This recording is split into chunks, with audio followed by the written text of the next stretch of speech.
Target says about 40 million customers' debit and credit cards have been hacked around Black Friday. 22 News reporter Matt Karen is live for us from our Hampshire County Bureau tonight to break down the differences between a credit and a debit card. Well, both cards can be used to make purchases. The difference is where the money comes from.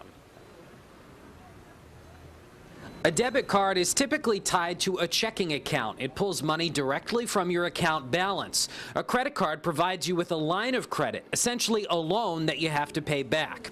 John Reske is the vice president of marketing for the UMass 5 College Credit Union.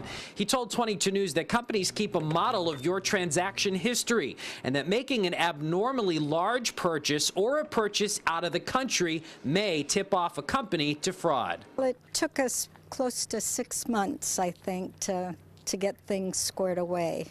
And we had traveled overseas, and so there were issues. The UMass 5 College Credit Union told 22 News that both credit and debit cards have security features, but that ultimately the best security begins with the card holder. You ought to be reading your statements. You ought to be looking at that activity. Is it your activity? You can usually set up personal alerts like on a debit card. So every transaction over $100, I want you to email me.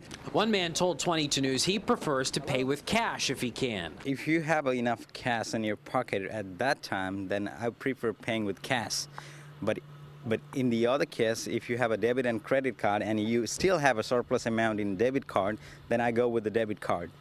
So the credit card is the last option that I prefer. Experts say if you're a victim, check your statement, call your company, replace your card, get a new PIN, and think about signing up for a fraud monitoring service.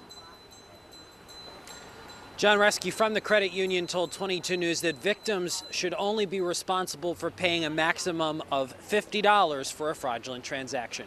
Reporting live from our Hampshire County Bureau in Northampton, Matt Karen, 22 News.